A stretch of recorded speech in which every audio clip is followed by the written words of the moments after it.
Hey, what is going on, guys? It is indeed Boost Tech here, and as you can see, I'm playing some Grand Theft Auto episodes of Liberty City, and in particular, I'm playing Battle of Gay Tony. I haven't played in a while, but I decided to do a mission on there as I'm going through this rolling commentary. So first of all, I'd like to apologise for being inactive for a while. The main reason of that was because I was doing my Duke of Edinburgh Gold, as I mentioned in my previous video that I will be doing, and I did it in Wales and it went pretty well. I enjoyed it. It was hard work. There was quite a few mountain climbs, but it was really good. It was successfully right and we all passed, so that's a great thing, and I had a very good team to back me up, and I really enjoyed walking up the back end of Snowdon. So I really enjoyed that, and that was fantastic. So in this video, as you can see from the main title, I'm going to be explaining why I personally feel that Grand Theft Auto San Andreas, which is ironically why I'm playing Grand Theft Auto in episodes of Liberty City in particular to do this rolling commentary, kind of links in. But I want to be explaining why I personally feel that Grand Theft Auto San Andreas is better than GTA 4. And I say GTA 4 because I don't want to completely slag off episodes of Liberty City, because it was a massive improvement from GTA 4.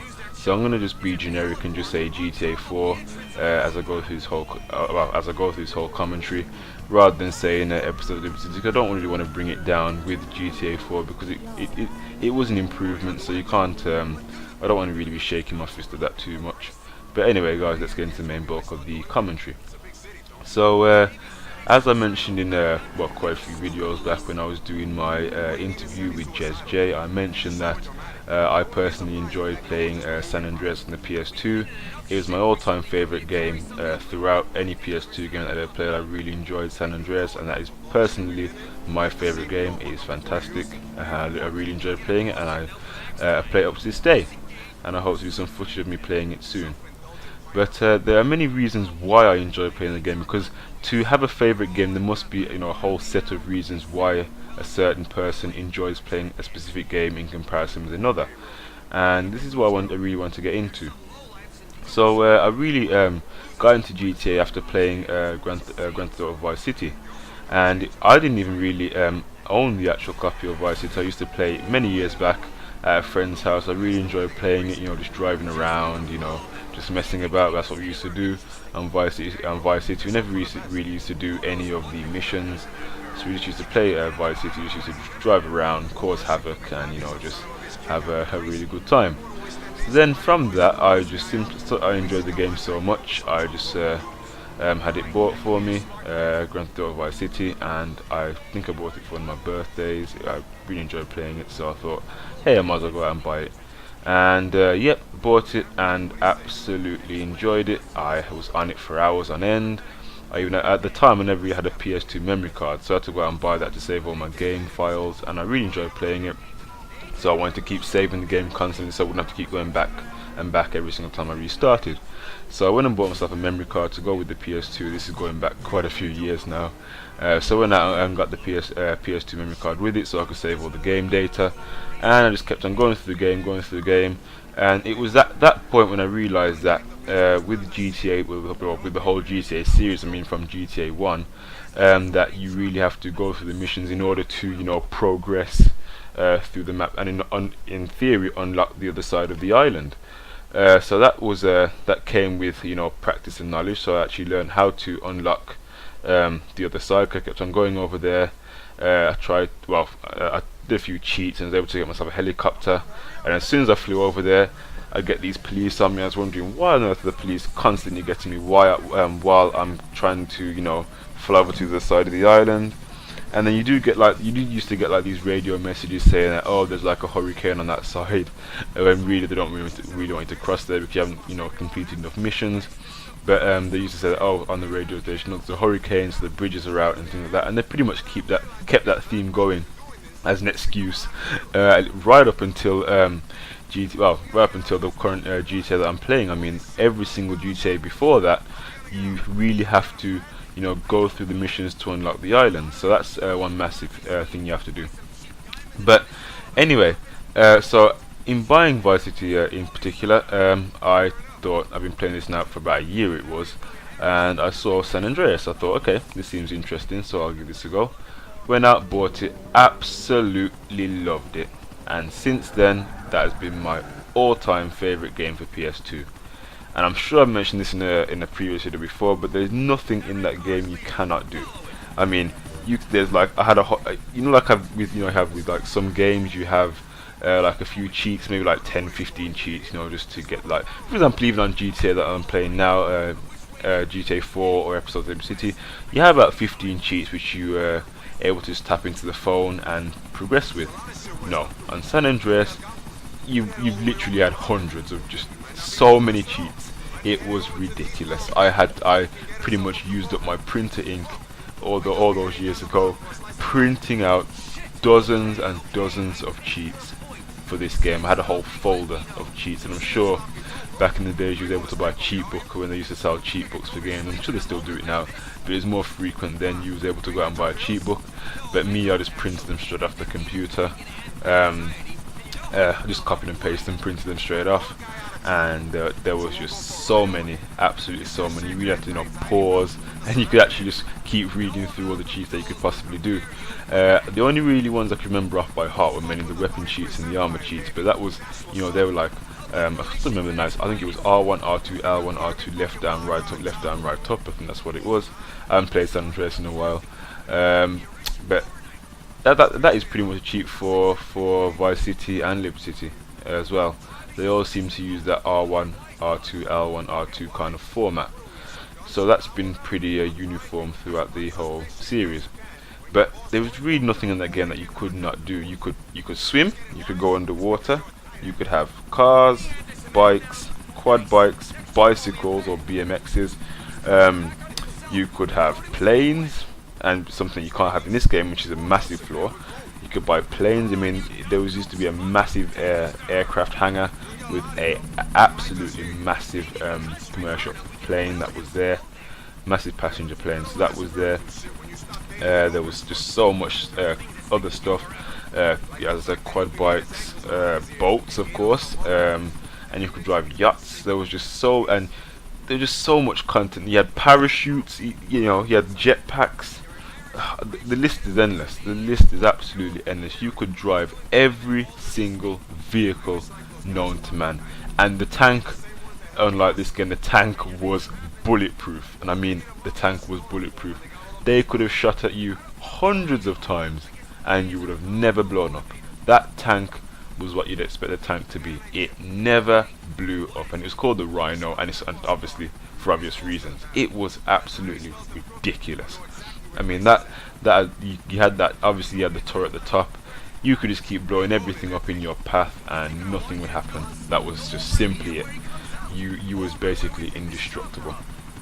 So that was pretty much a highlight. So you just keep causing havoc over and over again. So this is what I'm trying to really aim at. The game, and I mean, for the character customization was just as well. That was just really good. You could have like different hairstyles, clothes. You could also, you know, keep on eating and eating, and you'd be able to see that CJ, who was the character, who'll become fatter and fatter, taken to the gym. He ended up becoming more hench over time. So that's pretty fun to watch.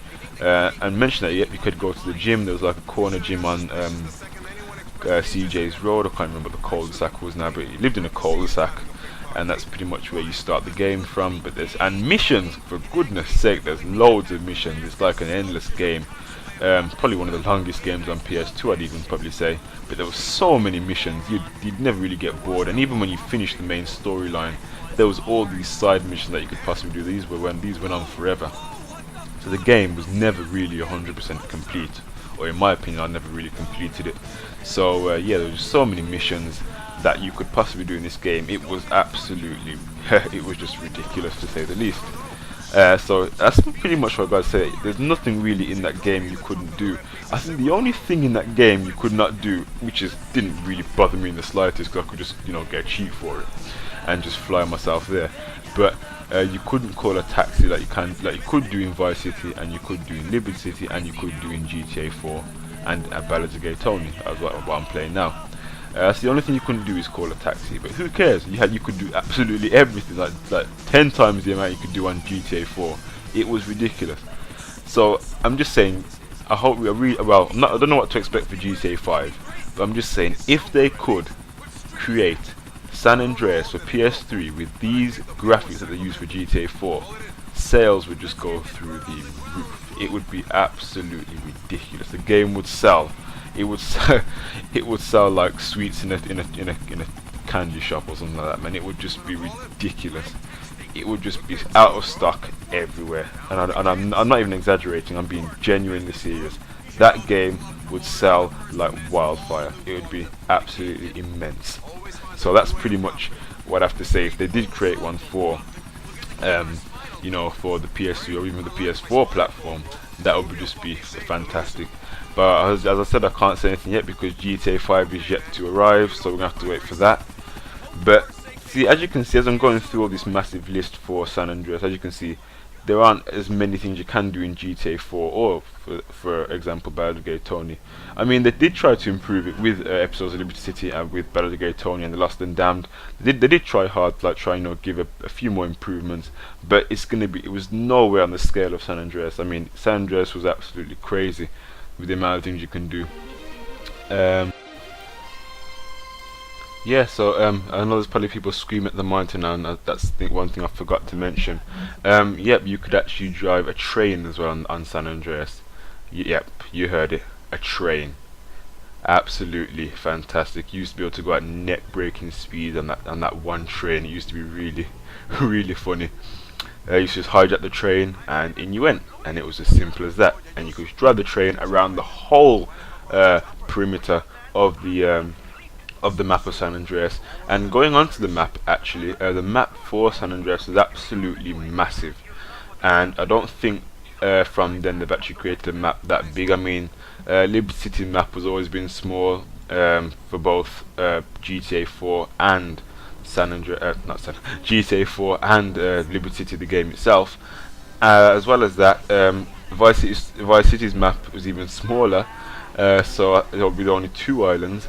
So I think with that in mind, I don't think they've really been able to crack a map bigger than San Andreas. However, there's a theory out there for GTA 5 the map is absolutely gonna smash the record, and we're yet to see if that's true.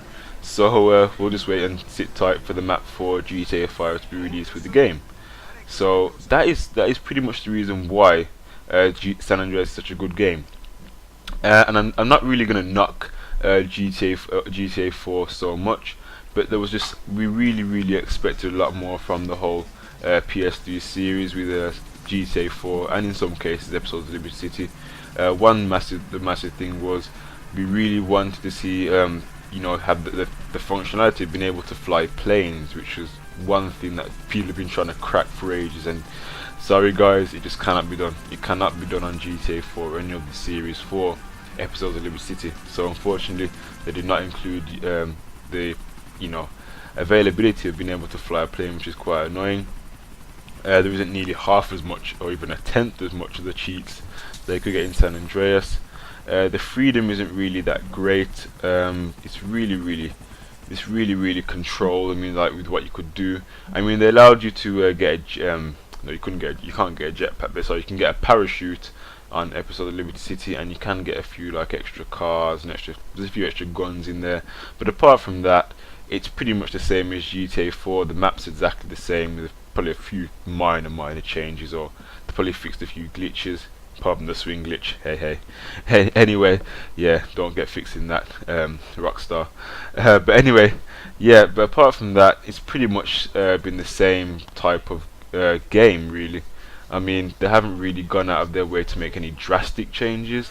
They've pretty much kept it. I don't think they want to change the game too much. I think they really want to focus more on the GTA 5, the new series, of course. So I kind of respect them for that, but I really think they should have made a bigger effort with GTA 4. There's just so much they could have done with the game, and in all fairness, they could have made it even better than San Andreas, which would have been absolutely fantastic as well. So that's pretty much my reason, really, for why I absolutely prefer San Andreas over GTA 4. And the only thing that would let San Andreas down, which of course you could not criticize by today's standards, is obviously the graphics. I mean, the game was released in what, 2003, Oh, sorry, 2004. And the graphics, obviously, they are slightly outdated, but I mean, the game was released in 2004, and I'm guessing the graphics at the time, which were I personally thought the graphics were fantastic, and I never knocked them once. So that's pretty much the reason.